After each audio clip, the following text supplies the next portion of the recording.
Podcast.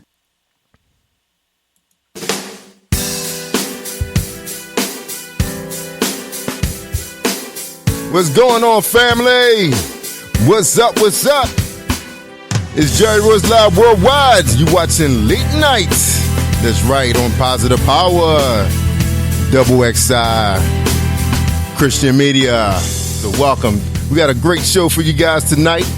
That's right. We got the Paula G, the voice, and we got the ladies of radio. That's right, on the party line, the Christian party line. And our special guest is Michael Jones. That's right. He's here to talk to us about the love languages. 5 of them, not 10, but 5.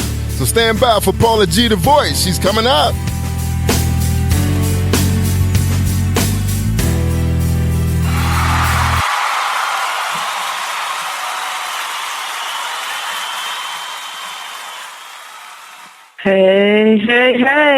Hey, family. Welcome to Late Night with Jerry Royce Live and yours truly, Paula G.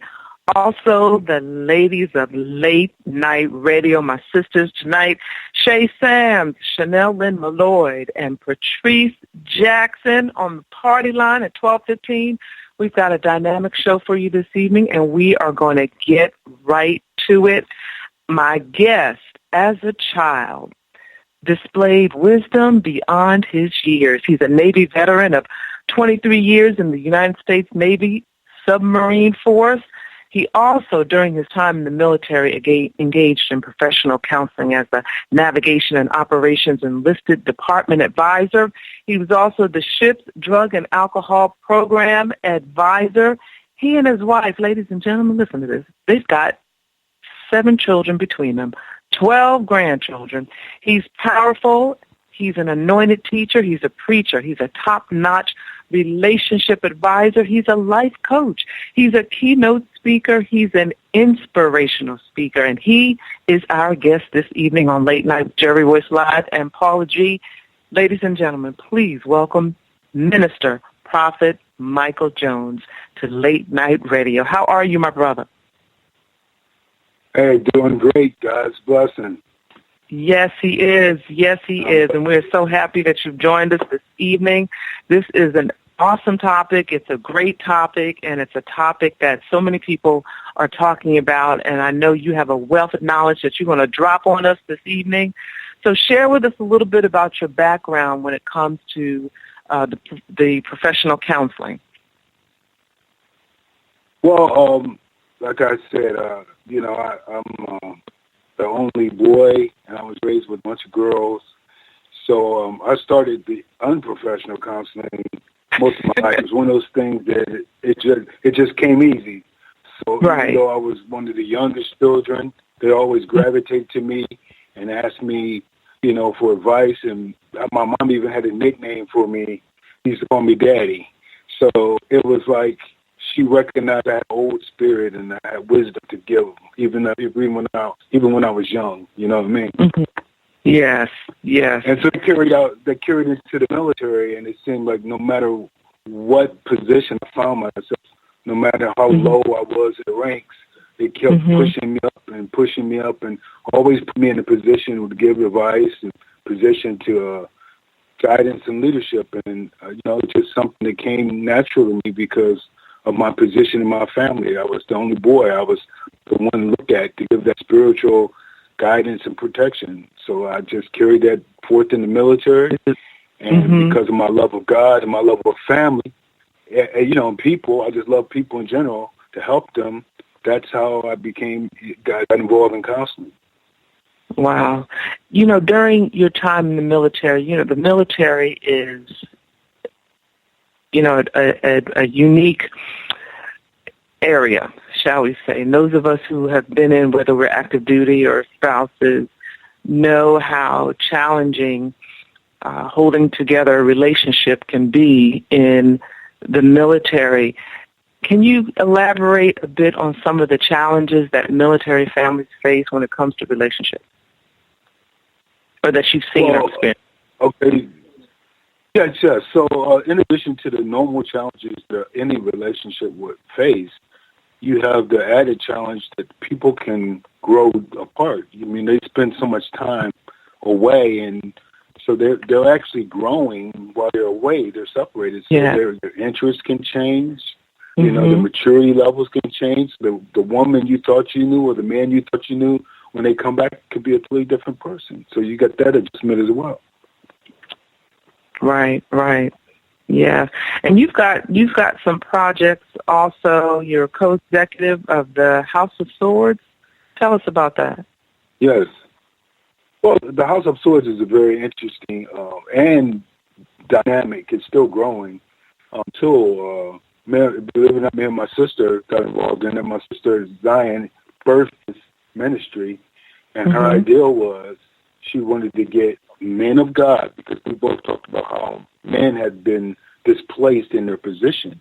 She wanted to get men of God on a platform that was full of the Holy Spirit, talking about God, and she called it her kings. She wanted to get her kings out there presenting God's word to the world, you know? It almost became like a mandate. We wanted to get these kings of war, if you will, because what are we warring with? We're warring with the spirit that we have a spirit now in the world that anything goes, and we know that that's not true. God's standard remains the same. Wow. And you've also got a Saturday evening program as well, a Revelation of God's Kingdom. Tell us about that. Well, so that was kind of interesting. Many years my sister had been trying to get me involved in speaking, because I ministered to them all the time, and she was like, Mike, somebody needs to hear this word other than us. We appreciate it, but this word's profound. It's life-changing. So basically I prayed about it, and God led me to this show that she was starting about the kings. And I said it has something to do with revelation, because God is calling me to reveal his kingdom on the earth. You know, people always talk about his kingdom in heaven, but God has a kingdom on the earth with us, and he wants us to know him on the earth. Yes. Wow. That's awesome. And mashed potatoes? It's all about me. I like that. Mashed potatoes. Mashed potatoes, all about the relationship. Yeah. Believe it or not, that was my sister Zion's ministry's birth, and she had me come talk on it several times, and God has really given me a passion for women, as you can imagine. You know, the only boy raised, I can see the struggle of women. I saw the struggle of my mother. I saw the struggle of my sisters trying to be Christian women and trying to date, and saw all these struggles, and God birthed this ministry in me to teach the women that they need to hold to their integrity, because they're not going to be accepted laying down, but they will be accepted standing. You see what I'm saying? Wow. So every now and then she has me come speak on that show as well. Yeah. Okay, so we're raised in a household of women. You raised in a household of women. You've experienced everything from A to Z. What would you say is from your experience, the one area where men misunderstand women the most? And then I'm going to flip that question. Well, I think the hardest thing for men to understand, right, and this is my perception from my sisters, from my wives, from my mother, is to embrace and understand women's, you know, the movement for equality and be free doesn't mean that women don't want a man to be a man. That's the hardest thing for men to understand, is to balance the fact that I want, you know, to acknowledge your freedom and acknowledge your strength, and that you can do anything we can do. But at the same time, you still respect and appreciate a man that opens a door, or a man that has a kind word, or a man that know how to love them like a woman, you know, because we get it twisted. Sometimes we try to say, well, they want to be treated like we are, but then we lose who we are. You know what I'm saying? Yeah. We lose who they want us to be. Yes. And then also, with the many changes in society, those roles are changing as well. the thought process, the perception of the roles, change. Right. And then generation-wise too. When you're dealing with the different generations. So what would you say would be the main thing that we as women misunderstand about, or don't understand about men? Well, people have alluded to this in various books. Men are from Mars, women are from Venus, all this. They try to allude that we speak different languages, basically. But one of the things I've noticed a lot of times is men equate love with respect, whereas women create love with passion. They create love with emotion. So the hardest thing for, I think, women to understand is a lot of times when men are saying, you don't seem to respect me or you don't seem to appreciate what I do, what they're saying is, you don't, that's our way of saying, when you respect what I do for you, when you respect my contribution, that's how you show love. That's how how we receive love. And a lot, and I can't say all men, because some of us fall in these 5 different love languages. But I say for the most part, I think when women hear men saying, you don't respect me, they need to understand that what we're really saying is, you're not showing that you love me. And I think that what you just said is so very important for we as women to understand, because love looks different for both genders. And, I hear that a lot often when I'm speaking to men or I'm speaking to, couples myself, or maybe someone sharing about a challenge that they're having in a relationship.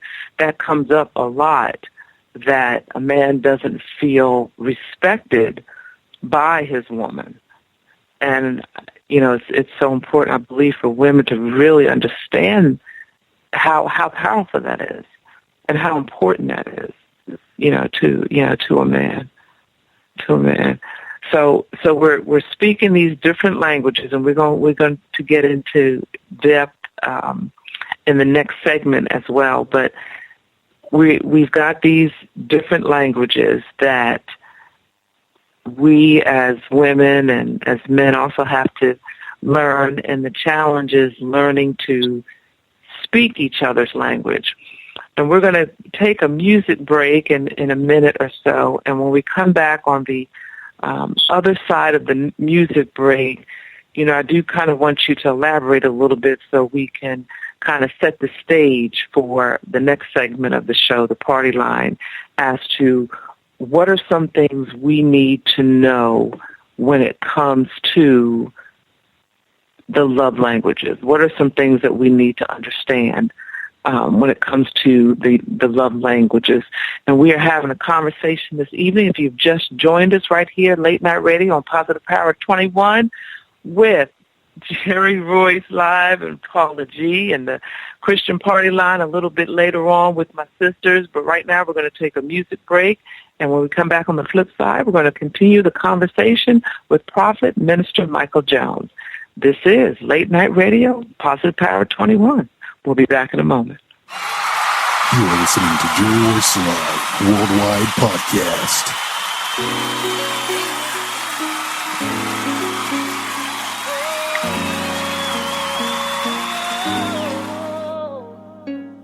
I choose to worship Him. I choose to worship Him. I choose to worship Him. I choose to worship Him. Who are you to tell me that I can't dance, that I can't shout? There's no need to worry. The world system will work it out, but I got a reason to praise Him. And I got a reason to praise Him. Who are you to tell me that I need to walk in fear? Well, I'm protected by the source that lives within, but I got a reason to praise Him. I choose to worship Him. And I got a reason to praise Him. I choose to worship Him. Well, I choose to follow the Father, Son, and Holy Ghost. He is my provider, and I believe in something more, but I got a reason to praise Him. I choose to worship Him. And I got a reason to praise Him. I choose to worship Him. Who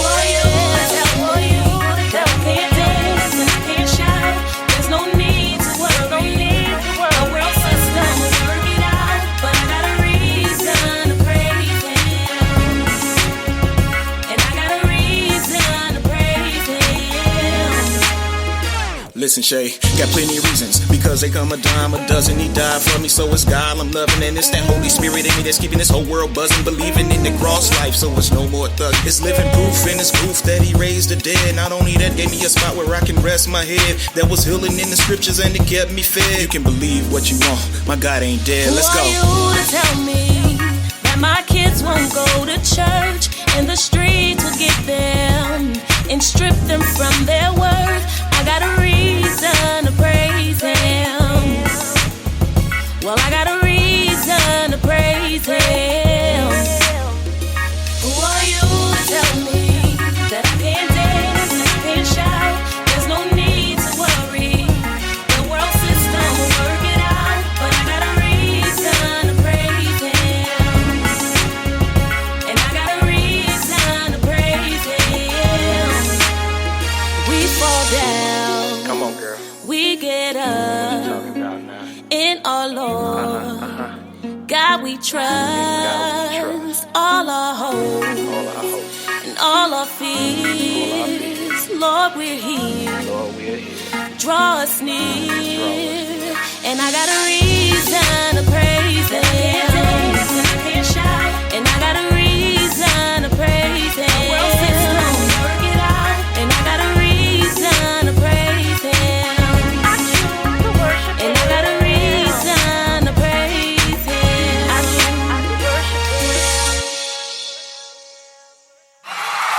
You're listening to Jerry Royce Live Worldwide Podcast.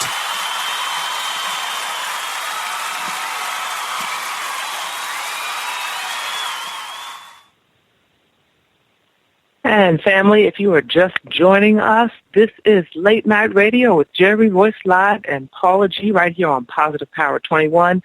And that was our very own Shay Samuels with I Choose to Worship Him. Don't forget, tomorrow morning, next Man Up at 10 a.m. Our moderator tomorrow morning is Pastor Minister John E. Ross. Pastor Kelly is on vacation. He's out and about enjoying a wonderful romantic, may I say, week with his wife in Myrtle Beach, and we just pray that they continue to have a wonderful, blessed time. But next Man Up tomorrow morning, 10 a.m.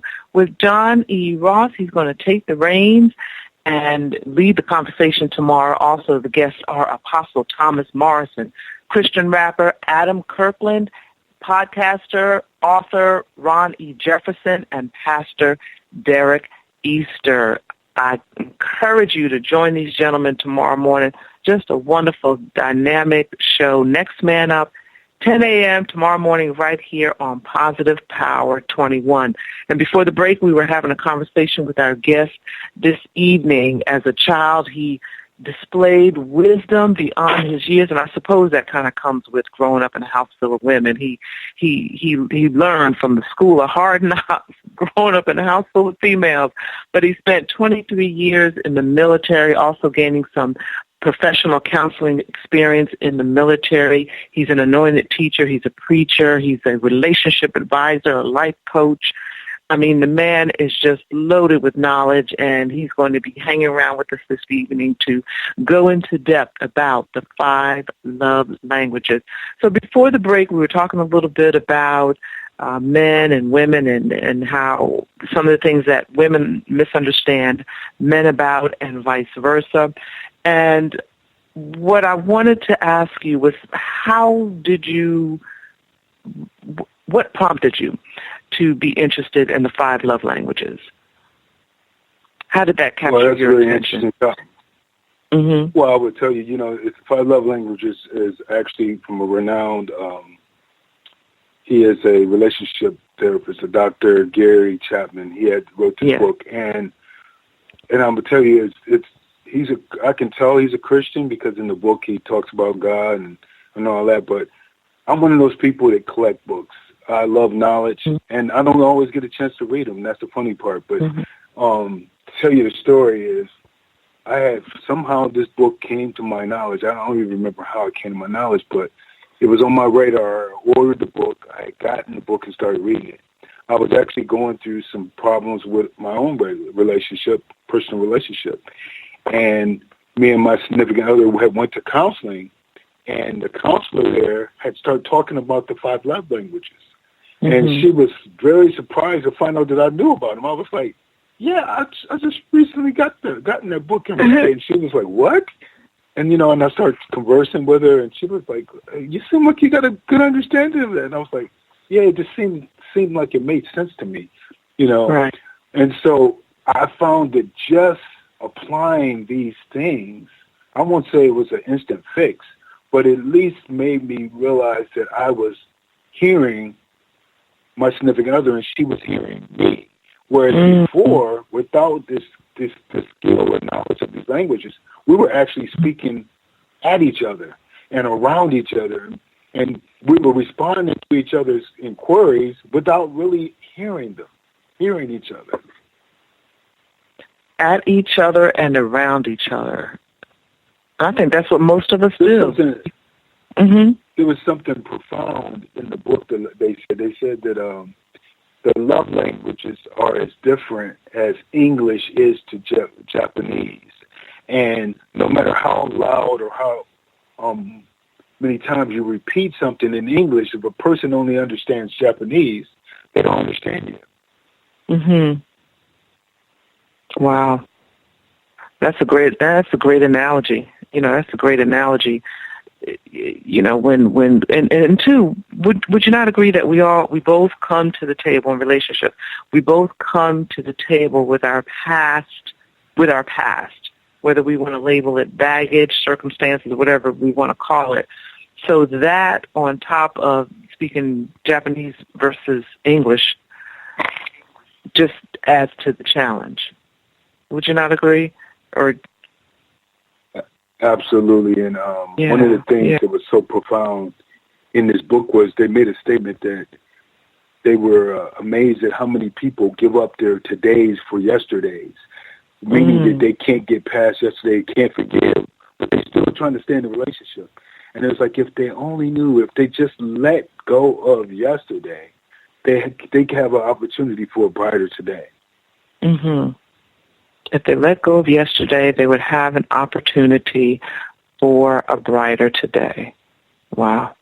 That's huge. Do you have any other projects on the horizon, anything that's up and coming that you'll be working on as well? Well, every Saturday at 7 p.m. Eastern Time on the House of Swords, I have my show, The Revelation of God's Kingdom. And, God is just birthing so much word from that show. It's just profound. And the mashed potatoes, I think this fall, mashed potatoes all about relationships.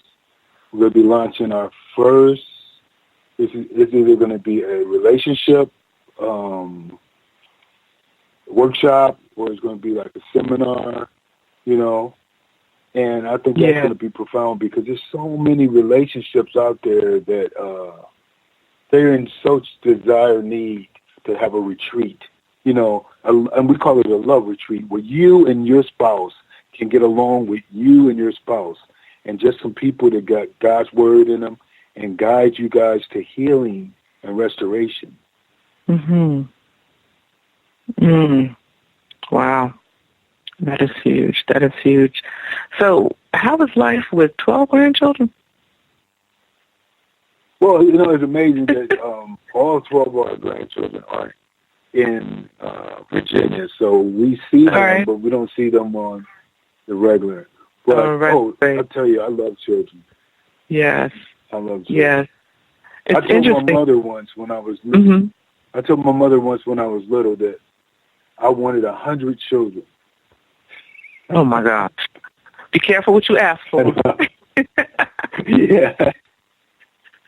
Be careful what you ask for. It's so interesting, I think, that when you see your child in your grandchild, and then you see yourself as a parent in your child. It's almost surreal. When you can look at your children and look at your grandchildren as well. And also the love language, not only do they apply to relationships, but they also apply to as far as relationships between a man and a woman, but relationships across the board. They can also be applied across the board. Yeah, can also be applied across the board as well. Wow, that's awesome. That's really, that's really awesome. And, we are constantly striving because our relationships are just constantly under attack. So we are constantly striving to do what we can do to keep our relationships together and to keep us bonded, and to not fall by the wayside. So I know the audience is going to be just empowered this evening and just receive some information that will really help each and every one of us in our respective relationships. So I think what we're going to do right now is maybe take another music break, listen to a little music, and then when we come back on the flip side of the music break, my sisters on the party line, Shay Sam, Chanel Lynn Malloyd, and Patrice Jackson are going to take over the conversation. We're going to have a news break, actually. They're going to take over the conversation as we continue this conversation with our guest this evening, Minister Michael Jones, talking about the 5 love languages.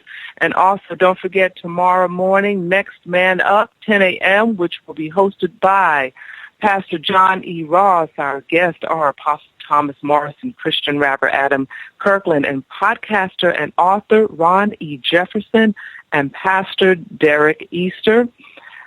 Pastor Kelly and First Lady are on vacation this week, so our pastor, Minister John E. Ross, is sitting in for him as well. So sit back, relax. This is Late Night Radio with Jerry Royce Live and Paula G, and also the Christian Party Line with Shay Sam, Chanel Lynn Malloyd, and Patrice Jackson. We're speaking with our guest this evening that just has some wonderful information for us. Prophet Minister Michael Jones. We're going to take a news break. When we come back, the ladies of the Christian Party Line are going to take over as we continue this conversation. I am Paula G, the voice. This is Late Night Radio on Positive Power 21. You're listening to Jerry Royce Live Worldwide Podcast. I'm Larry W. Robinson, and this is your Gospel Entertainment News Report, brought to you this week by GospelUpdates.com, the Gospel Updates mobile app, as well as the Gospel Updates e-magazine. On the broadcast today, one of my favorites, Stephen Anderson. He has a new single. I wanted to invite him on the broadcast to tell you all about it. Stephen Anderson, welcome back to Gospel Updates. Hey, Larry W. Robinson. Thank you for having me on the show today. It's always a pleasure. So you got a new project, got a new single. Tell our listening audience all about it.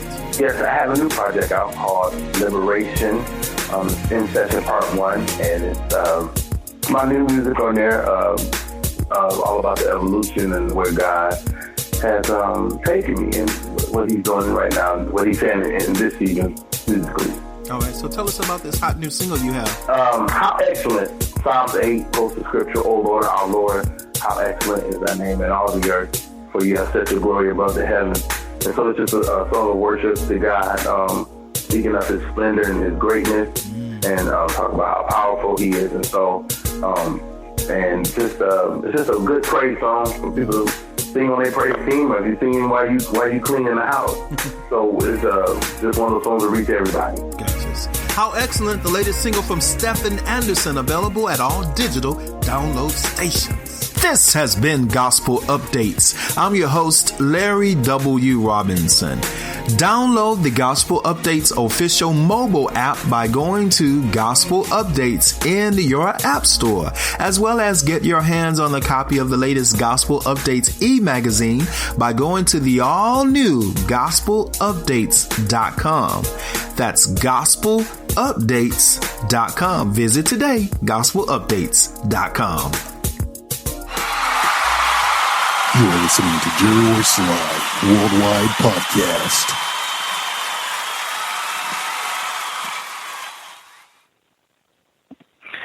And we are back. This is Late Night Radio. And right now I'm going to pass the baton to my sisters, the Christian Party Line, Shay Sam, Chanel Lynn Malloy, and Patrice Jackson. Ladies, how are you? We are wonderful. Or good morning. Good morning. Good morning. For the morning, yes. We have transitioned into the morning. Good morning. Already. Morning. Yes, yes. Mm-hmm. Well, I know you all have some questions for our guests. I am wonderful. I cannot complain. It's finally getting warm here in Atlanta. I'm still struggling with the pollen, but it's all good. It's all I'm good. just glad you got there safe. Yes. It's all good. It's all good. It's all good. Well, I know y'all have been waiting to talk to our guests this evening, and I know you have some questions, and we're going to go ahead. I'm going to go ahead and pass it on to you as we continue this conversation with Prophet Minister Michael Jones. Well, welcome everyone to the Christian Party Line, and welcome, Minister Michael. How are you?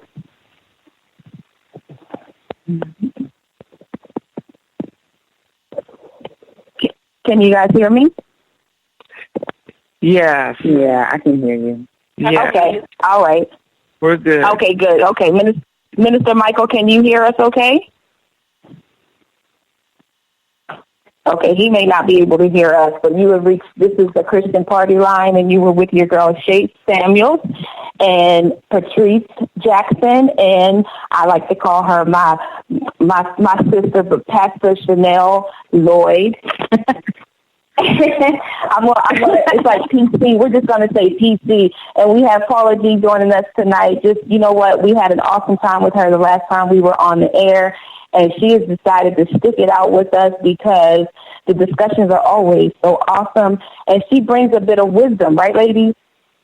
She does. Yes. I love it. The last time. Go ahead, Chanel. No, I said absolutely. That's what. Go ahead.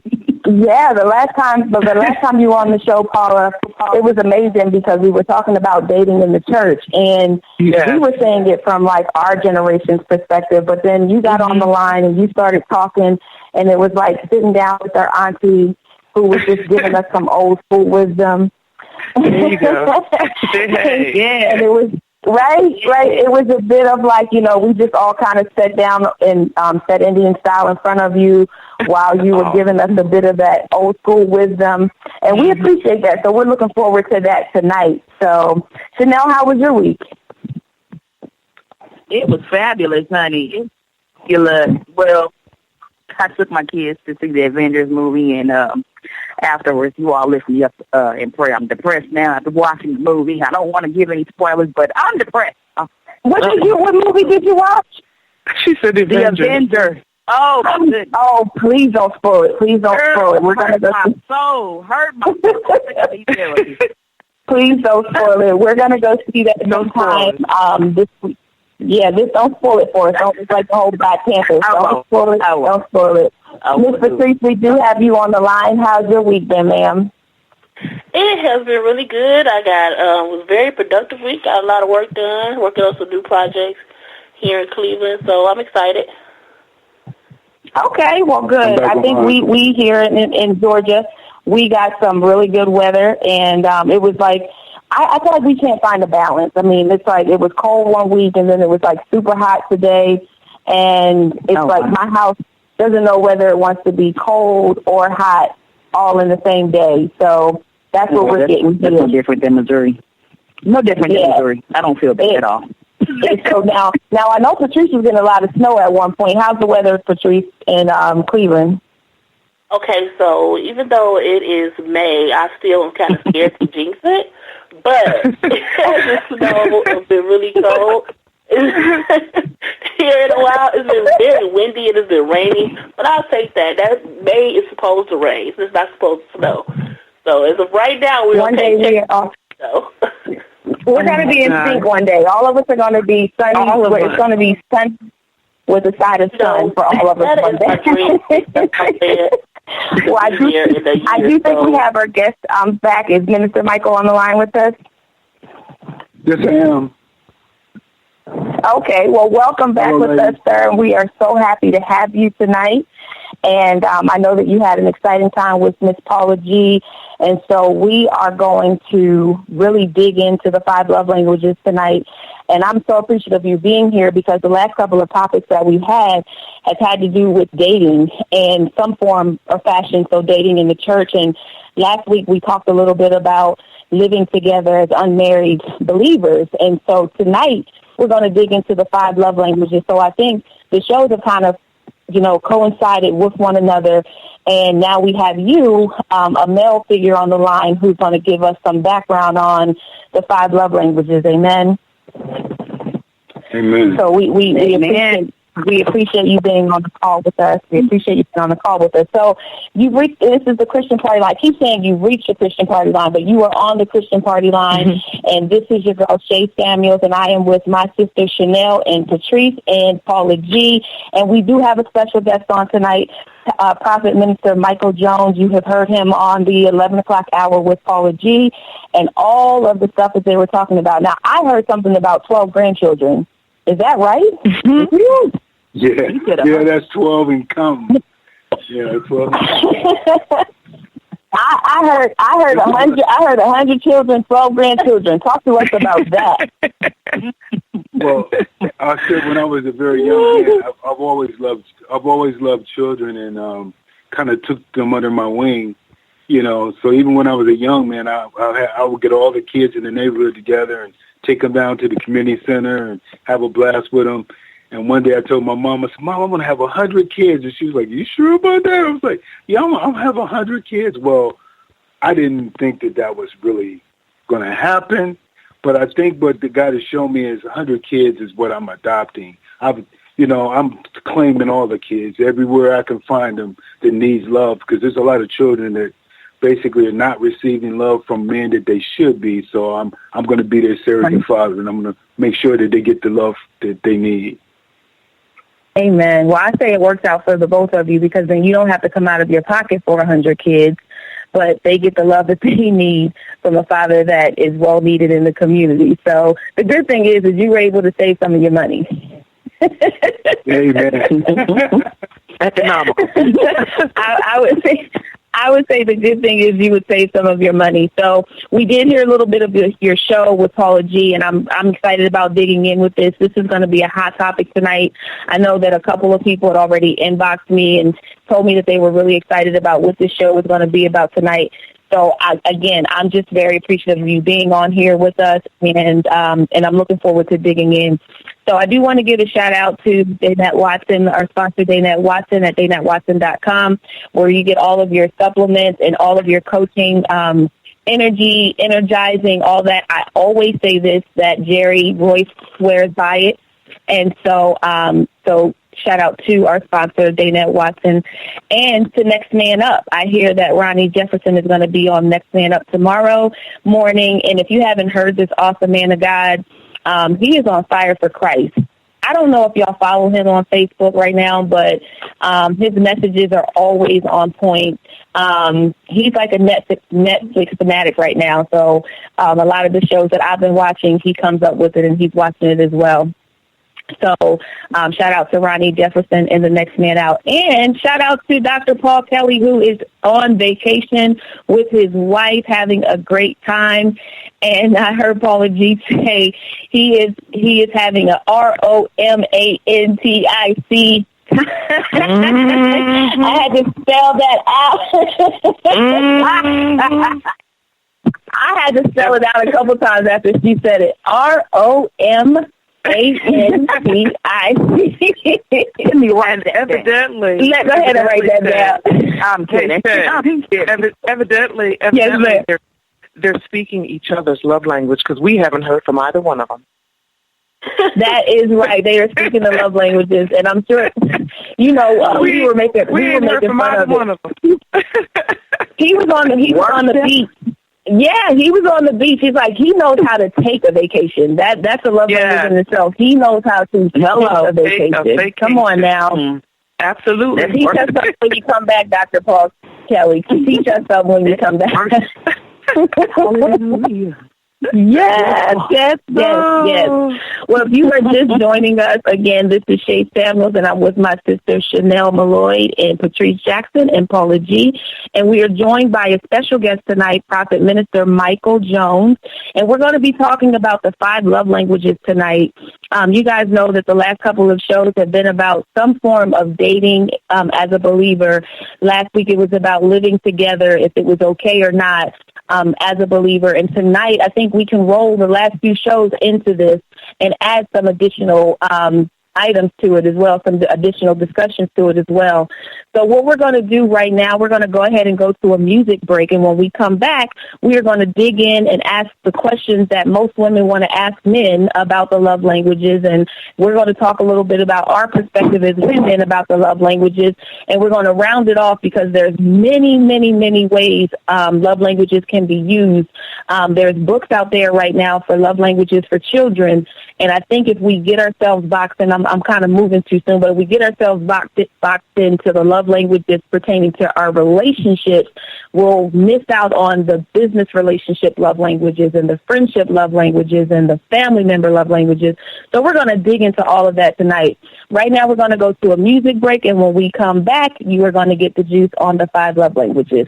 We'll be right back after this song. You're listening to Jerry Royce Live Worldwide Podcast. Welcome to my journey right here on Music Vision Television.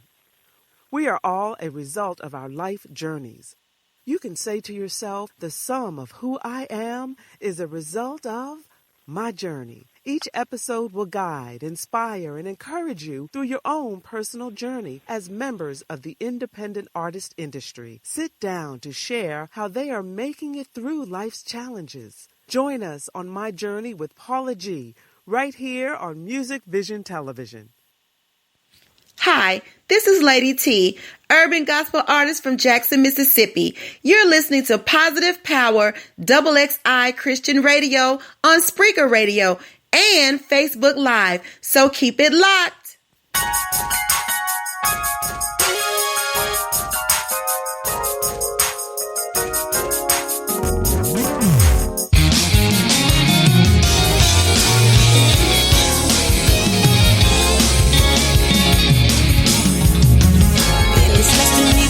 It's time to stand up. All God's people come together and send His praise up. Way in the beginning, before time began, God knew He would need a man to save man. Someone sinless, someone blameless, to pay the price for my forgiveness. With no doubt or no hesitation, Jesus died to save the nation. He bled, He died, His sacrifice gave me a right to the tree of life. Let me hear your war cry. Send up your war cry, victorious war cry. It doesn't matter what I did or who I was, Jesus erased it with His blood. Just for me, just for me. Oh, He did, just for me, just for me, just for me. And He did just for me. And He did it just for me. Who's on the line? Stand up. Who's on the line? Stand up. Stand up. He hung his head and died. It is finished. But 3 days later, He's justified. He got up and rolled the stone. Just for me. Oh, yeah. Just for me. Just for me. Just for me. Yes, He did.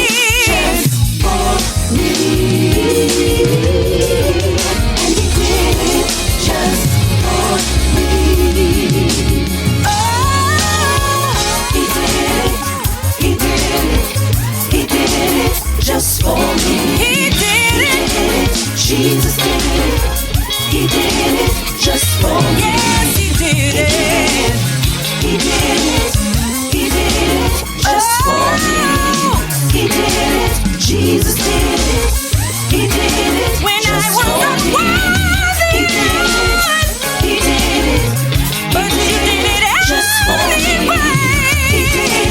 Jesus did it. He did it just for me. They hung him high. He did it. They stretched him just for me. He did it. Jesus did it for me. He did it just for me. In the time of trouble, in the time of trouble, this is the sound of victory.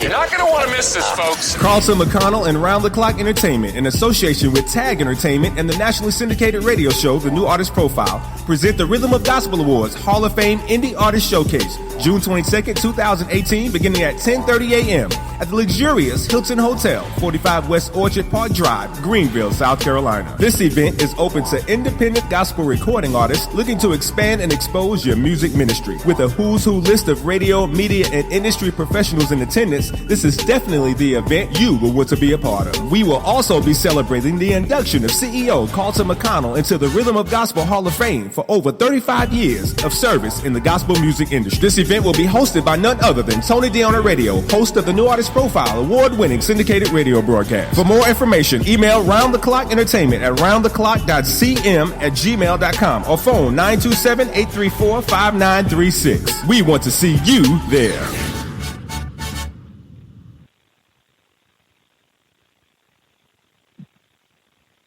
Welcome back, everybody. It's me, your girl, Shay Samuel.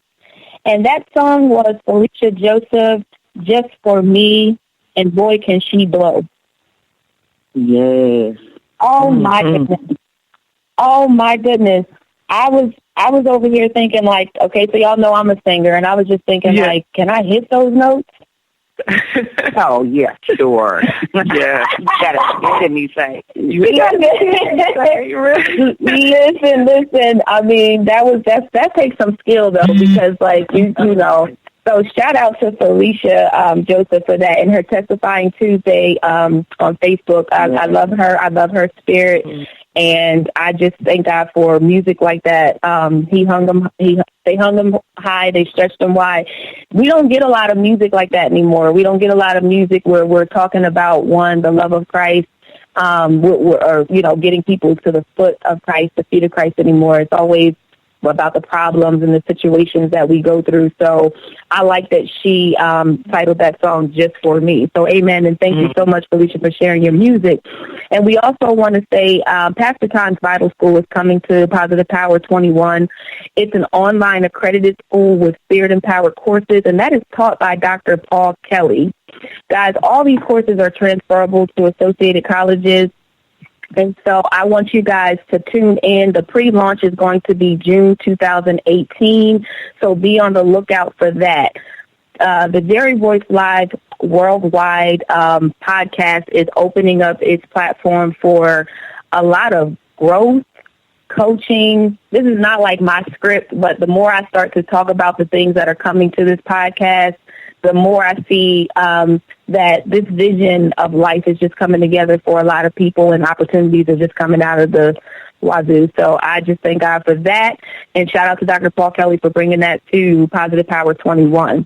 So we're going to go right into our discussion. If you are just joining us, again, this is Shay Samuels on the Christian Party Line, and I'm with my sister Chanel Malloy, Patrice Jackson, and Paula G. And we are joined by a special host, a special guest tonight. That is Minister Jones, and I thank God for him. We will be talking about the 5 love languages and getting down to the nitty-gritty of how to apply those love languages to all of our relationships, not just our marriages, but to all of our relationships. So the first question I have is going to go to our guest, of course. We want to show great hospitality. So, Minister Jones, tell us a little bit about how the 5 languages became a part of your everyday conversation and how you are broadening the scope of what the 5 love languages mean to the body, not just the body, but everybody. Okay, so as I had mentioned, 5 love languages became a part of my life as I began to get educated on them and apply them to my own relationships, not just my intimate relationship, but children and co-workers as well. And the 5 love languages are, number 1 is words of affirmation. Number 2 is quality time. Number 3 is receiving gifts. And number 4 is acts of service. And number 5 is physical touch. And as you can say is true about any language, there's different dialects of each one of these. So, you know, when you start talking about words of affirmation, there'll be different dialects. Some of them will be words of encouragement. Other ones will be like words of intimacy. You know, it just break it down. But they're always positive, uplifting words. Amen. Amen. I remember when I first started to hear about the 5 love languages, I heard it specifically for my daughters. There was the 5 love language book for teenagers, and a lot of parents nowadays will take kids to see psychologists, psychiatrists, and we forget that there's a love of Christ that has to go along with even raising our kids. And so this book for 5 love languages in teenagers was a little bit different than the adult version, but it still showed me how to love on my kids using their 5 love languages. Did it work at that age? No, because they didn't understand, but it made me a better person. So we want to share that. We want to break that down tonight. We want to break that down. And what I want to do is I want to take some of the 5 love languages and give each person one to actually kind of expound on and give us your thoughts. Chanel and I were talking behind the scenes at one point and just kind of taking it from a natural and a spiritual perspective.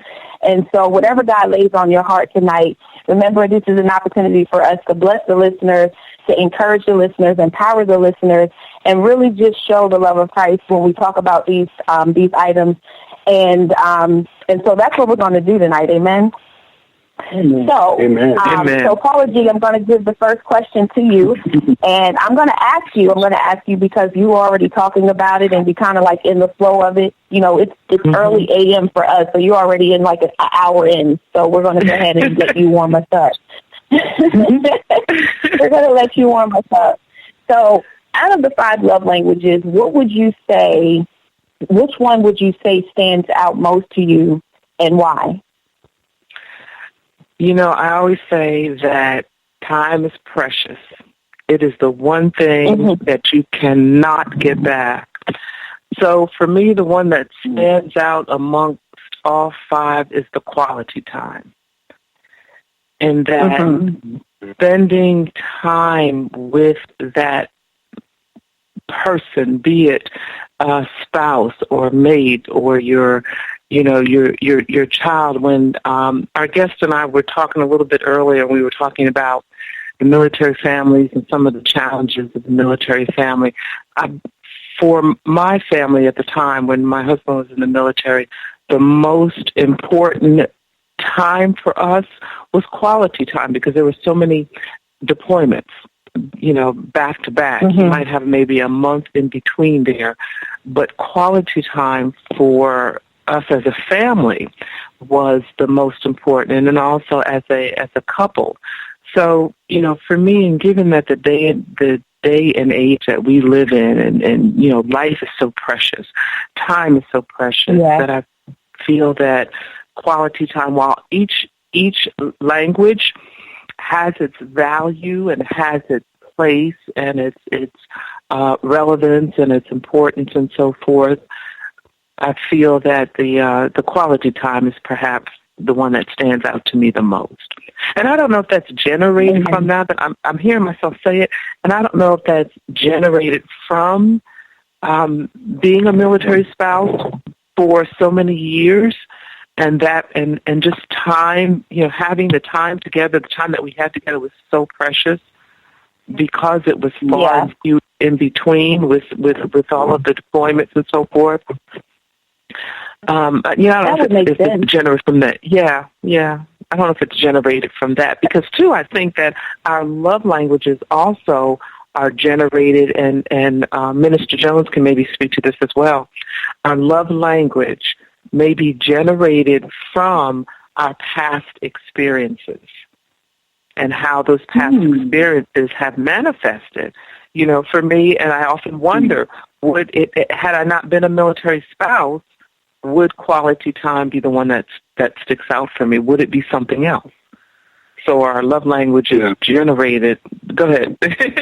By our past experience. Oh, yeah, well, it's amazing because you said a lot of profound things. But one of the things that I would like the listeners to understand that you can actually have a language that you express love in, and a different language that you prefer to receive love in. So a lot of men, for instance, could be the kind of person that think that they show love by giving gifts, but they would rather have acts of service as their preferred method to receive love. So it's not just understanding your area that you speak in, it's also understanding the area that you prefer to be spoken to in. Right. Right. And I think we, you know, when we were going through this, my husband and I, when we were going through a counseling, it was, you know, what we found was that, like you said, Paula G, it could be coming from some of our past where, you know, we were either, so for you it was military, but for us it was how we were raised. And so my family always spent a lot of time together. And my husband has a smaller family, but they were more gift-giving. So he would always give me gifts when I was a quality timer. And and I was loving him with quality time because that's what I was, a quality timer, but his was words of affirmation. And so we were missing the mark just by, you know, not understanding. We were acting off of tradition, not understanding that we needed to act off like the love languages. So, so to everyone's point, there can be a number of variables that the love languages are kind of intertwined in. But the biggest thing is that we understand that there has to be, like you said, there's that give and take. You have to understand your partner's love languages, how they want to be loved, and how you want to receive that, love. So thanks, Paula G, for your take on that. So the next question, of course, is going to be to Patrice Jackson. So I'm going to ask you the same question. I love this because we have 5 love languages that we can speak across. So what love language sticks out to you and why? For me, my love language is acts of service and gifts. And I know it goes back to what you were saying, like about, you know, how you were raised. And in my household, that was how we would show love too. You know, we would buy each other gifts, or we would, you know, just take each other out or do something for each other, and we would all be appreciative, and we would show appreciation when we would thank each other for those things. So for me, I know those are my love languages. Amen. All right, and Miss, I'm going to say Miss PC. We're just going to say PC. That's Chanel. PC. So the same question goes for you. What love language sticks out to you and why? I'd say quality time and acts of service. And I think that, and I know it is different for many people, but I think the majority of people would agree that I think that quality time is the love language for most people. And the reason why I say that is because anytime when you're in a relationship with anybody, friendship, whatever, even your relationship with God, you know, God wants that quality time. Speak it. Come on, PC. And so, you know, just taking the time out, you know, because we can be so busy on our, you know, with our day-to-day, you know, job, children, bills, you know, all kinds of responsibilities and everything. But when you take the time out to say, hey, I want to spend some time with you and just you, that's very, it's very intimate and very sentimental, you know, and it makes that person feel special. So even when we do that to God, you know what I'm saying? Yes. I even find myself in my relationship with God that when I take that quality time out with God, you know, and I'm just Xing out everybody, kids, everything, you know, and I'm praying, you know, and I'm going for God and everything. Girl, I turn around and hear a door and open. You know what I'm saying? So I think that even God, you know, of course, He loves when we spend that quality time And so the next one for me is acts of service because, and when I want to say this too before I say what I'm getting ready to say about acts of service. You can, and Michael told me, you can see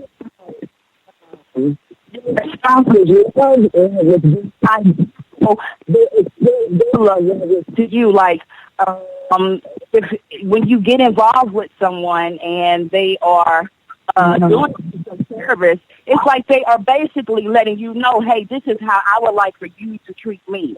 You know what I'm saying? This is what I like for, I like for you to make the extra effort to make me breakfast. I like for you to make the extra effort to, you see I'm home from work, I'm tired, rub my back without me asking, right. And so that's pretty much like acts of service to me. That's from my understanding, that's you showing me that you care enough about me and you're paying attention to me, to meet my needs or what I could be lacking, doing something for myself in one area because I'm so busy doing so many other things. And so when you take the time out to, just for you to even notice, that she needs this, being very attentive, that shows that you care. So and I want to say that for men and women too, because women, we feel like everything has to be about our needs, but men have needs as well. So although one of the requirements traditionally is the women are supposed to do these things, our generation right now, we're not even doing it. So even now, it's a blessing for women now to just cook a meal. When that was a given when I was growing up, that my mom cooked and my grandmother cooked, and so now to get a young lady to even cook a meal at this point is a blessing to a young man. So amen for that. The next question I have is for Minister Jones, and I want to expound on Patrice and TC's answer. So I noticed that they had 2 love languages. So how do you feel about, what can you help us understand why 2 love languages would come out of one person? Okay, so one thing I wanted to say to someone that said that their love language was quality time is there's something profound about quality time, because sometimes we think we're spending quality time with people and, we might be sitting watching TV with them, but we're actually on our phone or on our computer. Quality time means that I have your undivided attention. So a lot of times what happens is when we're dating, I get your undivided attention. That's when we're looking in each other's eyes and we can't get enough of each other and we talk. But when we get married, even though we're sitting together, we're spending time together, I'm also trying to multitask and look in the checking account or balance the bills or whatever. And we miss giving each other that quality time. And we can do the same thing with God. We can be so busy that when we try to talk to God, we're doing the drive-by. We're trying to talk to God while we're thinking about this, thinking about what we got to do next with the kids. So I just want to encourage people that when they say that they're going to love through quality time, that they take the time to make sure that they give each other their undivided attention. They turn that phone off. They turn that TV off, and they look into one another's eyes, and they get to know the person they fell in love with all over again. But to answer your question, how we could have multiple or even 3 different love languages, somebody hit the head on it. It's about our experiences. We're shaped by our experiences and our lifestyle. And sometimes we can have a love language and we have a secondary love language. And I will even tell you that if you get the right book, some of the books have a little test at the back of it where you can answer a couple questions in survey and figure out what your first and your secondary love language is. And you might be surprised that what you thought was your primary love language is actually your secondary love language. Yeah, that's amazing. Yeah. That's amazing. I heard this a while ago, but I heard a young man say on the radio, he said, a lot of us have multiple gifts, but it's the prominent one that will make room for you. And so I believe the same thing for the love languages. It's the prominent love language that will allow the relationship to flourish. Again, whether, I don't want to move too soon, so on what I was going to say, I'll come back to that. So if you were just joining us, this is the Christian Party Line, and you are on live right now with your host, Shay Samuels, myself, and PC. I keep saying the pastor, but I'm going to say PC, my sister Chanel Leroy, Patrice, and Paula G. We are here tonight joined by our special guest, Prophet and Minister Jones, and we are talking about the 5 love languages tonight. This is one of those discussions that you just don't want to miss. Why? Because we put 5 love languages in a box. We want to take it out of the box. But how many of you know that most people don't even know 5 love languages even exist? Right. Yeah. Right. So we're talking about it, but not many people understand that the 5 languages exist. And so before we go to a music break, I did hear Minister Jones talk about how he discovered the book 5 Love Languages. So can you share that with us tonight? Oh, yeah. So basically, I was telling you I'm an avid collector of books, and especially good books. And I was going through some personal problem of my own with a relationship. And I don't know how it came about, but I ended up seeing this book. And I said, man, I got to get that book. That makes sense to me. And I got the book, and I started to read it. And then when me and my significant other went to counseling, I was very shocked that the counselor started talking about the 5 love languages. And she even wanted us to do the quiz. And she was just amazed that I knew about it, and I started talking about it. She's like, you seem like you got a good grasp of this. I was like, well, I've been doing a little research on it, But it just makes sense that that's why couples have been talking around each other and not hearing each other, is because we're speaking a different language. Yeah. Mm-hmm. Yeah. I will say this too. I do know that communication in any relationship, communication, that is Satan's playing field. It, from the time a word leaves your mouth to the time it gets to the other person's ear. I make a joke of it, but it's so true that I feel like Satan has this little workshop of what is it called? Like a warehouse, but it's like a like the factory workers. They work on stuff and it goes down the assembly line. That's what it is. So the assembly line, your words go down this assembly line, and by the time it gets from your mouth to the person's ears, they've already disassembled it and reconstructed it, and it's something different by the time it gets to that person's ear. And so I've learned that what we need to do is when we start talking to one another, especially when there's a communication barrier, to have the person repeat what you just said. So if it's a wife, husband, kid, or whatever, because that happens, we need to make sure that the communication is in line. So to repeat what the person said. And I remember doing this task with my husband. It was funny because I knew to do this, and I don't know why, but I did this before we went to counseling. I did it, and I asked him to repeat what I said, and he took offense to that. To him, when I said it, he thought that I was saying he wasn't smart enough to know what I was talking about. So he didn't receive it from me. When we went to counseling, just so happened the counselor did the same thing. And my husband started laughing, but he received it from him. And so here's the thing with prayer do, because I prayed about communication, and that's what God gave me to do.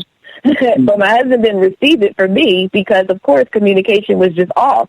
But when someone else gave it to him, the counselor, he trusted him, but it also made it, God also made it so that he remembered that I did this like 2 weeks ago. He remembered. That's how good God is. He'll bring it back. He won't beat you down with it, but he'll bring it back. And so that's exactly what happened. So the same thing that I didn't know anything about that. So communication is the devil's playing ground, and I think that's where most of our relationships struggle. We'll talk about that in a minute. We're going to go to another music break, but we're going to talk about communication and how important it is, and how the love languages tie into the communication. So we're going to go. We're going to go to a music break right now. But keep that in mind. If you are just joining you are joining the Christian Party Line with Shay Samuels, Chanel Malloy, Patrice Jackson. Why am I not getting this right? It's early. It's early, right? It's like, these are my sisters. Early. I'm on the line with them. Put it this way. It's too many of us on the line to remember tonight. But Paula G, and we have our special guest, Minister Jones, on tonight. My fingers are crossed behind the scenes, y'all, but I get all this right tonight because we got a lot going on. But this discussion is a good one, and we are discussing the 5 love languages. So right after this music break, we're going to come back and talk about communication, the good and the bad of it. But we want to make it so that by the end of this call, you understand how to communicate with everybody around you. Amen. So we'll be right back after this song. You're listening to Jerry Royce Live Worldwide Podcast.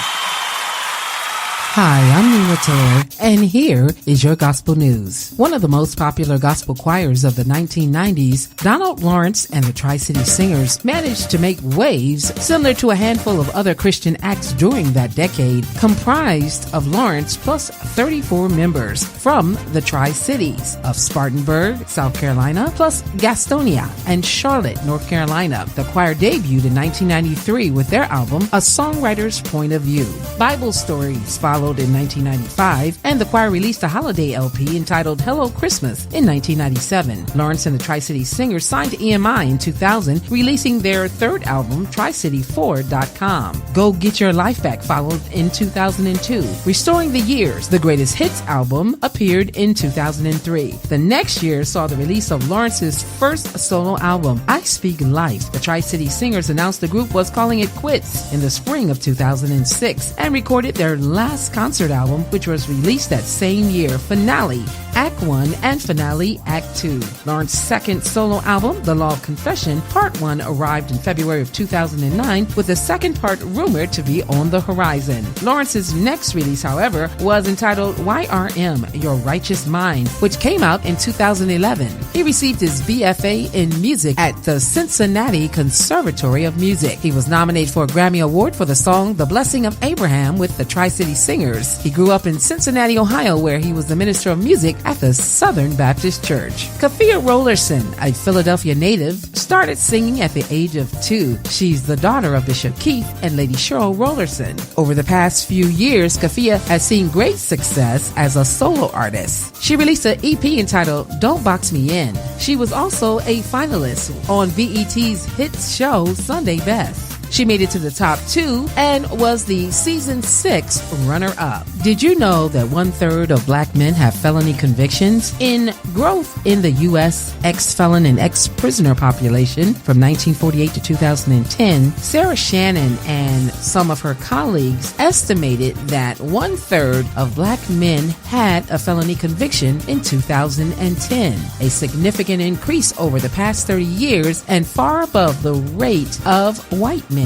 Published in the Research Demography, the study develops a national and state level estimates for the frequency of both felony convictions and incarceration. The researchers found that the percentage of black men with a felony conviction increased from 13% in 1980 to 33% in 2010, compared to 5% and 13% of all adult men during these periods. They also estimate that the percentage of black men who had experienced imprisonment increased from 6% in 1980 to 15% in 2010. These estimates are the first attempt to provide a state-level demographic information about people with felony convictions in the United States. More than 846,000 black men were incarcerated in 2008. According to the U.S. Bureau of Justice estimates, African Americans make up 13.6% of the U.S. population, but black men reportedly make up 40.2% of all prison inmates. The Wardlaw Brothers are 5 siblings who use the natural blend of their voices to create a sound that mixes smooth soul and vocal jazz with classic gospel while filled with the power of the Lord's message. Born and raised in Lyons, Georgia, the Wardlaw Brothers are the sons of Reverend Carl Wardlaw Jr. The Wardlaw Brothers are influenced by the Swan Silvertones and the Dixie Hummingbirds, along with Take 6. They became involved in the church's music ministry. Then the 4 brothers, Carl, Martin Luther, Rodney, and Cornelius Wardlaw, recorded their first album in 2000, entitled Putting My Life in Your Hands. In 2004, Only Believe, followed by the 2008 single, All I Need. Then they released God's Been There, including the single We Will Survive, and their interpretation of Lift Every Voice and Sing. Here's your Billboard Top 5 songs in the country. Number 5, Jermaine Dolly with Serve. Number 4, Jacqueline Carr, You Will Win. Number 3, Corinne Hawthorne, Won't He Do It. Number 2, B.B. Winans, down from number 1 with He Promised Me. And number 1, once again from Todd Delaney, Your Great Name. That's your Billboard Top 5 Gospel Songs in the country, your research on incarceration and African American males, and your gospel news. I'm Nina Taylor. Let's get back to more great gospel music on this great station. You're listening to Jerry Royce Live Worldwide Podcast.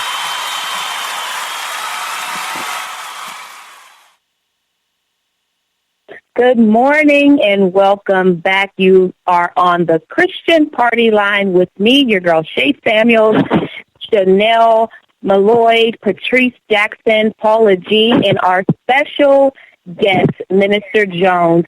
And we are talking about the 5 love languages tonight. That was your news break with Nina Taylor. And we do want to give a shout out again to Daynette Watson, our sponsor at DaynetteWatson.com for all of your healthcare needs. DaynetteWatson.com, and Dr. Paul Kelly, who is out and about with his wife vacationing, but we want to make sure that you guys are aware that Pastor Time Bible School is coming to Positive Power 21, online accredited school with spirit-empowered courses taught by Dr. Kelly himself. All these courses are transferable, so we want you guys to get in tune with that. The pre-launch will be on June 2018. If you are just joining us, we are here with Minister Jones talking about the 5 love languages tonight. And what an awesome discussion it has been so far. We've talked about a few of the love languages. We've shared our love languages. We've shared some transparent moments about relationships. That's just me, but I'm going to get the rest out from everybody else. So before our break, we said we're going to talk about communication. Minister Jones, if you can tell us how important communication is in a relationship and how the 5 love languages or one of those love languages applies to communication. Well, you were actually talking about it before the show, and it was profound because it was like the exact thing the guy was telling me you were talking about it. But so basically, I like to ask people, what do they think the number 1 reason for divorce is? What do you guys think the number 1 reason for divorce is? Lack of. You said communication? At its core, yeah. Right. So most often what people say, and statistically what they say is money or finance. But that's not a true statement. It's the communication about money or finance, or the lack of communication about money. So anything that you can say is the number 1 reason for divorce or the reason for divorce, it ain't that thing. It's the communication or lack of communication about that thing which is causing the problem. So all love languages are just as important, and they all are based on communicating, because what we're saying is communication is more than just verbal. You know, for instance, they talk about words of affirmation.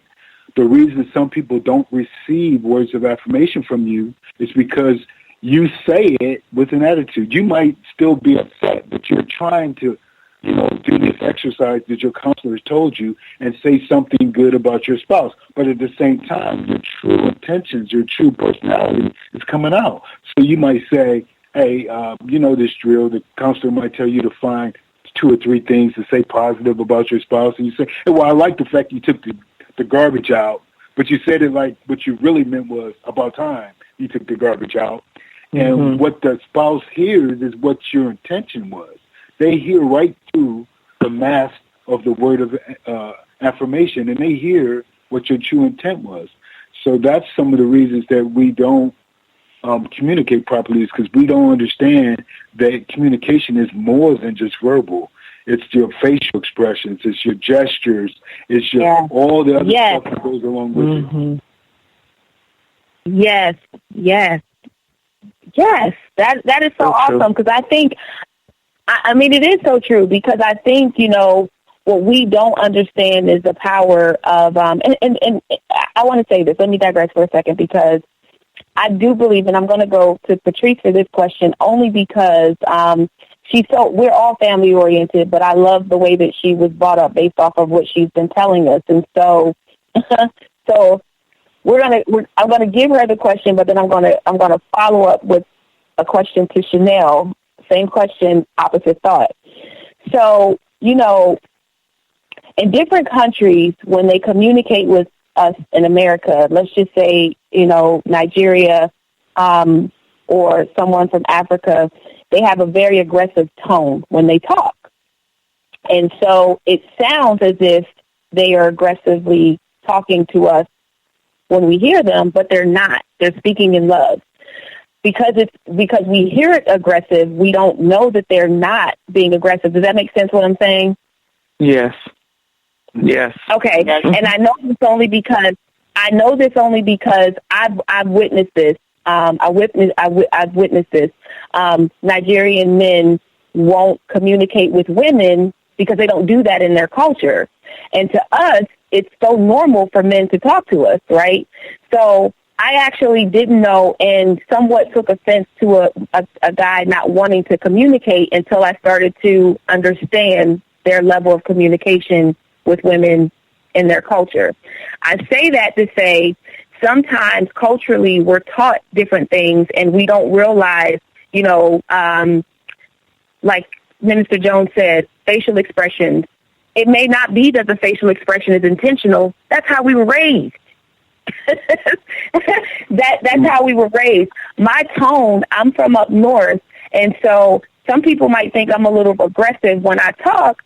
Someone from the south might be a little bit more, sound a little more, because they have that southern twang type of talk or whatever. But our communication reaches boundaries that most people don't understand because they're not where we're from, if I'm making sense.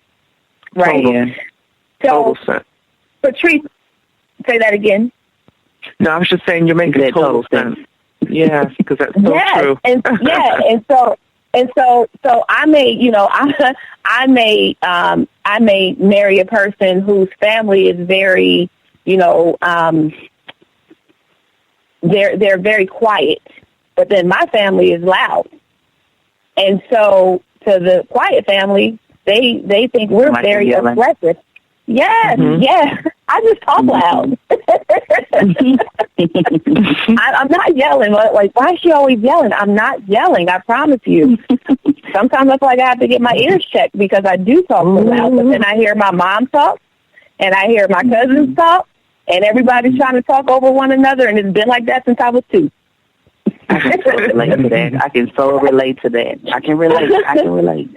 So that's why I'm going to give you the question next. So what was it like in your household, Patrice, when you were growing up? And as far as, how knowing the love languages now, how would you say the love languages applied in your family when you were growing up?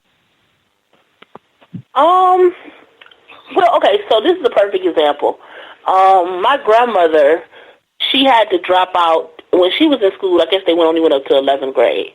So she had to drop out her last year because she needed to help her family. So she didn't get to graduate from high school. So for us, when it came to education, she wasn't like a big advocate. Like, it wasn't like they really pushed school, but anytime we needed anything or we asked for anything, she was there for us, to get us there, or financially if we needed anything, she always was there. So for me, when it comes to like, you know, giving us something when it comes to school or education and being there for me, I know that was a love language from her and to us, because what she valued in education and how she valued us. And that she felt that was the one thing that she can give to us by always having being open to that. That was the way she showed us love. Like, okay, whatever you need, I'm there for you. You know, she may not have been like the person who, my grandmother was older, right? So she wasn't the one that was going to take us to Geauga Lake or Amusement Park or anything like that.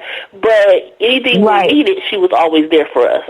So when it comes to like love language with like giving gifts, that's where I get that from.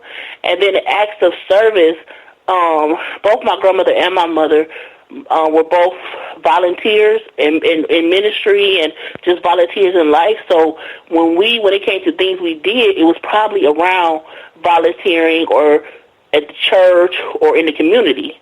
So that was how they showed love to the community, and I seen that growing up.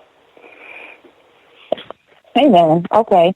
Now, Chanel, PC, just talking off of what I was just talking about too, where communications crosses boundaries. Can you identify with that? Well, you said you could, but how do you identify with that? Well, I was saying that basically I can relate to what you were saying about about the being loud part and being mistaken as, you know, being aggressive, or if someone, you know, would think that you're being that you're angry. I get that a lot. But that's because I have a big voice, you know. Yeah. So I think communication is definitely key for any kind of relationship, friendship, marriage.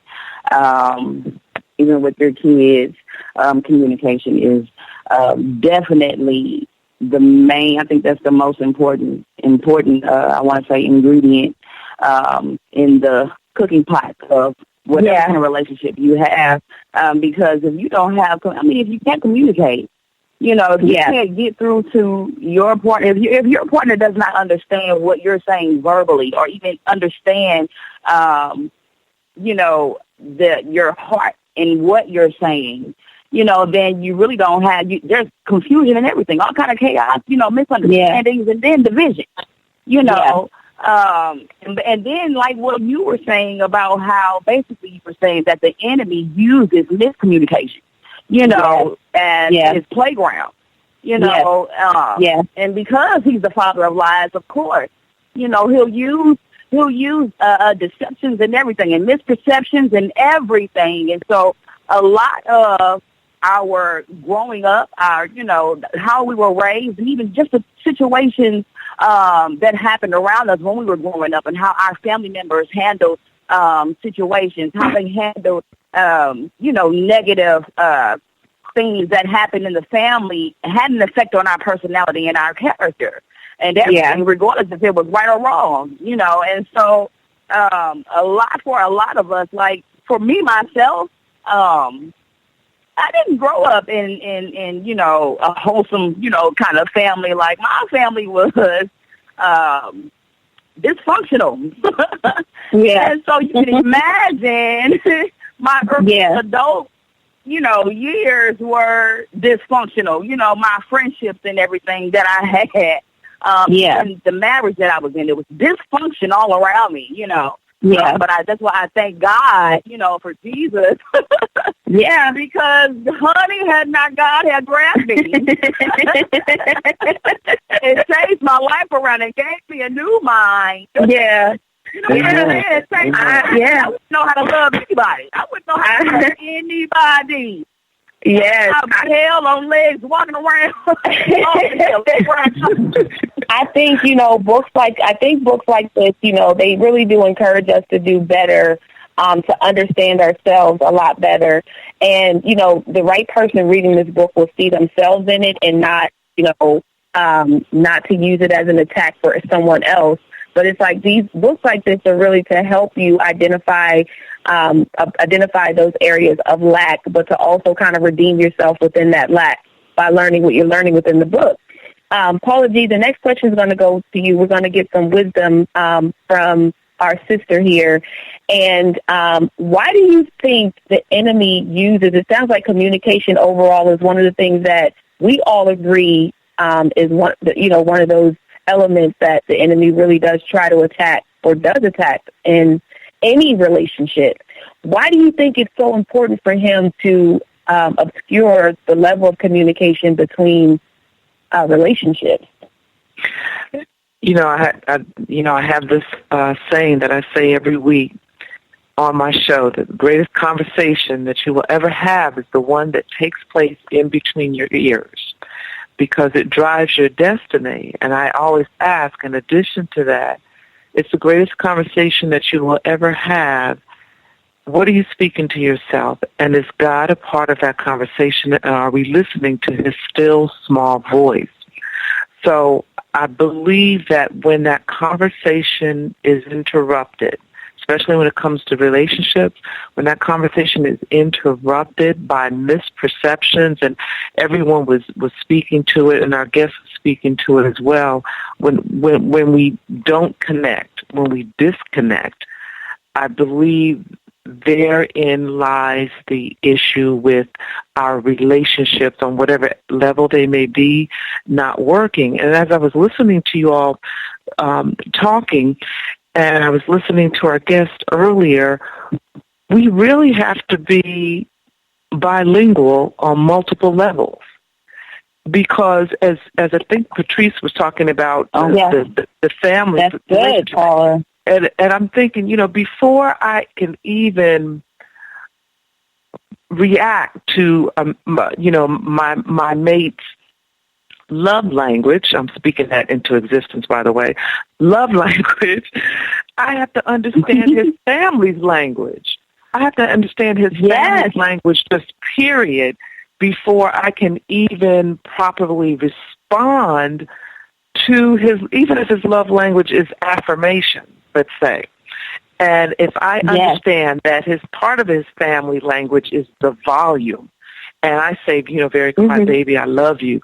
If I'm not saying it not only in his love language, but I'm not speaking it in the family love, it's almost like I have to be bilingual on multiple levels. And I don't know if our guest wants to kind of speak to that as well, because I just feel, we have to hear it, and it's so interesting, and and you have to know when and how to respond. Does that make sense? Yeah, and I do want to ask Minister Jones his take on why he feels the enemy uses communication as one of the tools to affect relationships, because that's really what it's doing. So why do you think that is? Well, I think it's because you got to go all the way back to the Garden of Eden, where the first couple, what did the enemy do? He tried to sow a seed in that beginning, because he wanted to, when God confronted man about lacking in his duties, the first thing the serpent tried to do was turn them against each other, so that, from this point on, men has been blaming women for their downfall, and women have been blaming men for their downfall. But never have we looked at your actions are because of something I'm doing, and you maybe my action might be because of something you're doing. We're fueling each other's behavior without realizing we have the ability to either take the power away or give or add heat to it. So how we respond to you doesn't mean that, your behavior wasn't appropriate, whatever. So in other words, just because you do something doesn't mean I have to respond in kind. You know what I mean? And that's the thing that we have to learn. We have to learn we are agents of our own behavior, and we have to take responsibility and take charge of our own behavior, and quit blaming one another for what we did. Yeah, I have a saying. I have a, it's not a saying, it's the word. It's just everything you do unto the Lord. And one of the things that keeps me aligned with the way I communicate is my word. I mean, I know that it's there and this book teaches us, but my word also gives me a guideline on how I'm supposed to I remember breaking down 1 Corinthians, love is patient, love is kind. I started to break down each word. I started to break down each word, and when I broke it down, it was like just something as simple as love. The Bible says to make love your highest priority. The world says that I can love each person around me differently based off of what they mean to me. So I can love my mom differently than I love my daughters. When it talks about patience, I started looking up patience, and when I learned how to uniform the words based on the word, I started to treat people the way God treated people, or, the way God requires us to treat people. And so the love that I had for people became universal. So I used to hear people say it, and it would offend me when people would say, you treat everybody the same, and it's like, so you're supposed to show love for one person higher than the next person, and that person doesn't feel loved enough, but I'm doing what the word teaches me to do. So if God's love is the same across the board, why wouldn't mine be? I'm saying that I'm God, but I'm saying that his word is teaching me to do that. And so I understand how to communicate through God's word. And so we do need to get a little deep with that. So I'm going to go to Chanel. We're going to go to a music break. I think we're going to carry this thing on a couple more minutes, but I'm going to go to another music break. But I'm going to ask PC, talk to me a little bit about why you feel the enemy is out to grab our words like assembly line, like that assembly line I was talking about, jumble them all up, disassemble them, put them back together, and by the time it gets to the ear of the person, of the hearer, it's all discombobulated. Why is it so important to him? The Bible talks about the power of the tongue. Life and death is in the power of the tongue. You can either speak life into your spouse and your relationship, or you can speak death into your spouse and your relationship and kill that thing. Wars, the Bible talks about how wars are created from the words that a person says. And so the Bible also talks about how a man would rather sit on the rooftop of his own house than to be in the house with a nagging woman, a nagging wife.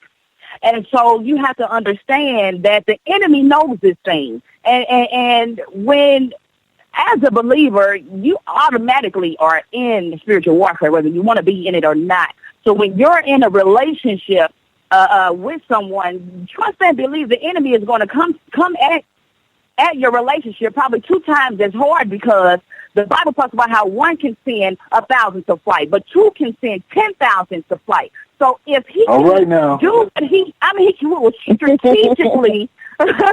strategically use his weapons of division any way he can, and just like I just said, the Bible talks about how life and death is in your tongue. What you say to your spouse, so those words of affirmation are critically vital. Even when, here's where the love of God comes in, because even when your spouse is acting up, you as a virtuous woman still ought to speak life into your spouse. Even when he's acting out of character, you say you are a man of God. And right now, and this is not you right now, but I know that you can, I know that better is in you. And you know what I'm saying? And then go before God. But this is the thing. The words, what we even our kids. The words that we say to our children, they mold and shape their character as they're growing up. You know what I'm saying? And so, like, man, you can even either make or break somebody's day that doesn't even know you. Like, that's why I make sure that even when I walk out of the house and I see a young lady or a woman, anybody, outside, and she got her hair done and everything, I'm just trying to let her know, hey, your hair is cute. And you should smile on these people's faces. You know what I'm saying? If I go out and I got an attitude and everything, and then even that will be considered like a word. You know what I'm saying? Because that is that way. And that will make you person have a bad attitude for the rest of the day. Go ahead, Shay. But I was going to say, you never know what people are going through. And I think that, because we are supposed to be true characters of God, and we carry the character of God with us. I do believe that people will want to know what that is. So when we start carrying the 5 love languages rule with us wherever we go, when people start asking, how do you do that? It's because we, one, study the Word of God, but two, we have a different element, which is understanding how to receive and to give within that love language. And the natural, I'm in the corporate world, and so there are a number of different personality tests that they give us when we're working, and to kind of see like how we can communicate with one another. So there was just one that I did in January when I was in Baltimore, and it was have you work with a partner, and that partner, you would tell the partner what to draw. So if it was a box, you would have to say 1 line on the right, 2 centimeters, 1 line on the left, 2 centimeters, 1 line across, and they would have to draw what you said, right? And based off of what you communicated to them, and that's what they drew. And it was funny to see how many people, there's probably one person out of the whole bunch who was very descriptive on how she communicated. Like, we were surprised that she did this to the T. So some communication can come from a person being lazy. They don't have the energy to actually communicate everything they're thinking, everything they're feeling. Every piece of, that's where we get that I'm tired, I worked all day, I don't feel like being bothered, I need some space. So out of that one thing, 5 different elements come out of that. And really, for a man, and Minister Jones, you can keep me honest, for a man, that's simple. I just don't feel like being bothered. When a woman hears that, we hear we're not enough. We hear you don't love us. We hear you're not happy. We hear. Do you understand what I'm saying, Minister Jones? Can you expound on that just before we go to a music break? But as the male in the group right now, talk to us a little bit about just those words and how maybe you guys don't feel how powerful those words are to us. Yeah, so I can tell you that a lot of times people don't listen. It's called self-talk. They don't hear what they say. They think what they mean is what they hear.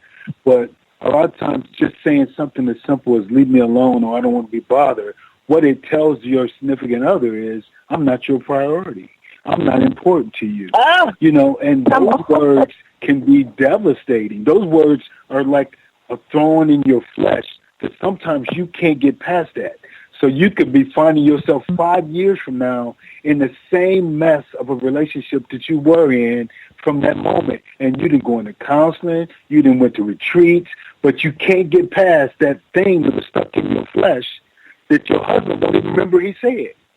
So we got to be true with one another, and we got to be to the point so transparent with your man that when he said something that wounds you, you got to let him know it was wounded. You were wounded. You got to find the words, the way to express the depth of what he said and just did to you. Amen. Amen. With that being said, we're going to go to a music break. And, this song right here is definitely one that just kind of like will emphasize what Minister Jones just said. We're going to go to a music break, and this is Boom by David Benton. You're listening to Jerry Royce Live Worldwide Podcast. Shellcase Production.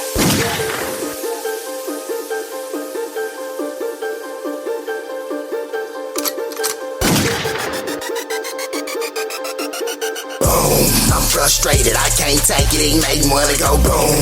I'm tired of sick and I'm sick and tired, it make me wanna go boom. I clap my hands, stomp my feet, it make me wanna go boom. It make me wanna go, it make me wanna go boom. I'm frustrated, I can't take it, it make me wanna go boom. I'm tired of sick and I'm sick and tired, it make me wanna go boom. When I clap my hands, stomp my feet, it make me wanna go boom. It make me wanna go, it make me wanna wanna go boom. For real. Religion will kill you. I know killers who kill killers and real dealers who will deal with you. Plenty gorilla with 6 figures. They don't understand till they deal with us. I'm teaching the children how they can be winning. I'm giving the vision with that religion. Conditioned by the system, mentally in prison, and I'm diminishing innocence. Capability beyond limitations. My demonstration is militant. I'm a stone cold gentleman, and I caught it in the Arabic. It hurt me to set you in. My medicine come with the blessing in it. Hold on, wait a minute. Y'all go, wait a minute. The statue of limitations on my spirit is never ending. That's why I'm grinning. That's why I handle business, staying optimistic. Cause the crooked system is ballistic. Sticking to the mission, cause my position is way bigger than being a Christian. There's so much hate in my resident. Disrespecting my race from the president. America screwed up. She's not celebrating. African American is not my heritage. I'm frustrated, I can't take it. It make me wanna go boom. I'm tired of seeking, I'm sick and tired. It make me wanna go boom. I clap my hands, stomp my feet. It make me wanna go boom. It make me wanna go. It make me wanna go boom.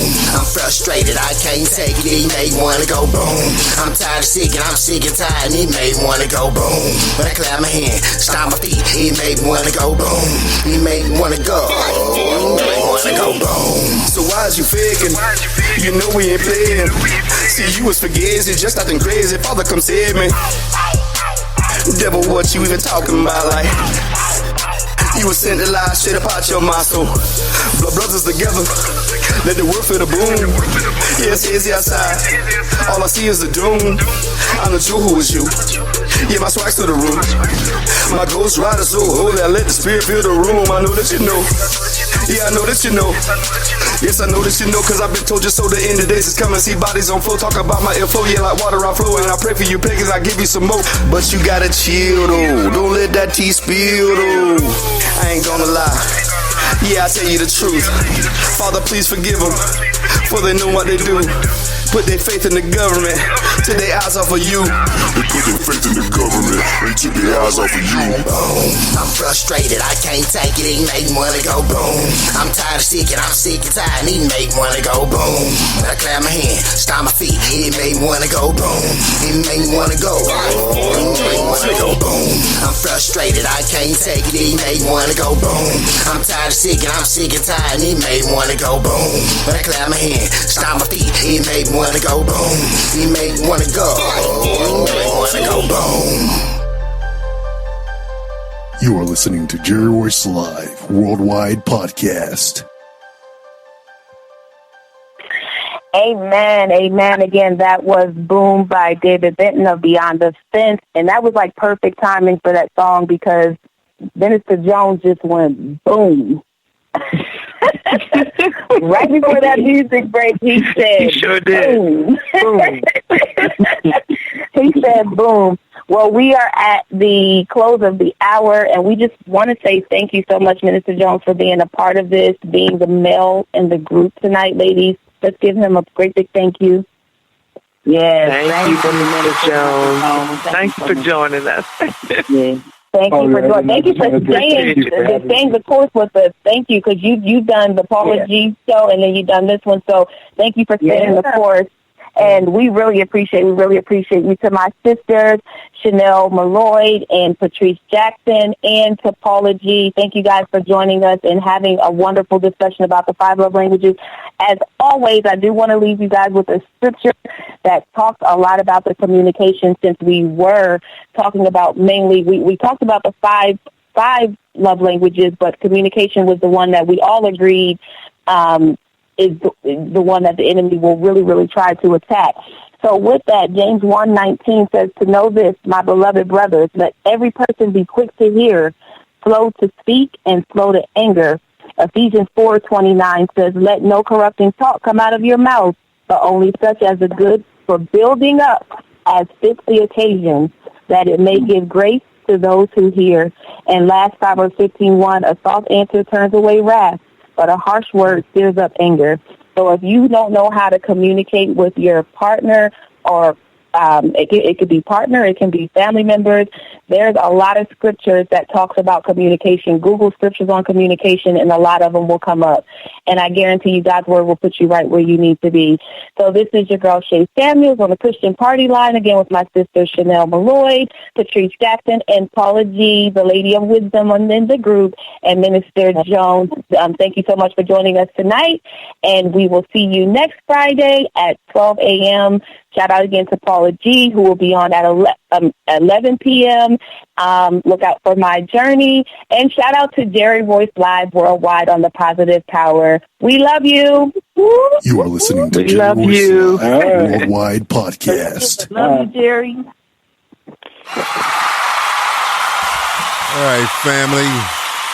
We appreciate you guys tuning in and hanging out with us. Thank you so much, Shay. That was an awesome, powerful show. And Minister Jones, thank you so much for hanging out with the ladies of radio right here on Positive Power, XXL. And before we go, can Minister Jones pray us out? Is it okay? Yes. You still there, Minister Jones? Yes, Minister Jones, are you still here? Okay, he must have. He dropped. He exit. Oh, I'll tell you what. Let's get past the Chanel to pray us out.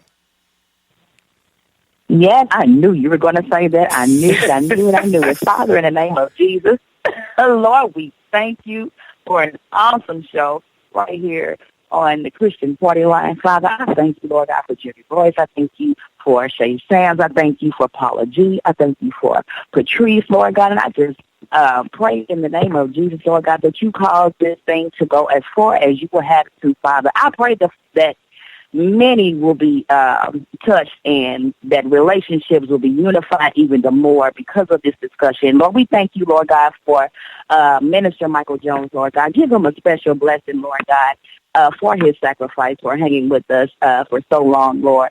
And I just thank you for your grace, your love, your mercy.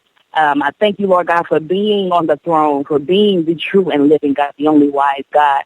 Lord, we bless you and we thank you. In Jesus' name, amen. Amen. Amen. Amen. All right, everybody, don't forget to tune in tomorrow morning at 10 o'clock. Next man up, John E. Ross is at the wheel with Apostle Thomas Morrison, Ron E. Jefferson, and Dirk. That's right. Derek Easter going to be with us too, and Christian rapper Adam Kirkland. So we're going to have a great time. So tune in at 10 o'clock. We go Facebook Live. All right, y'all. Have a good night, and thank you so much. Jerry Royce Live Worldwide, Positive Power. Can you feel the power? Can you feel the power? Feel the power of XXL. Positive Power 21.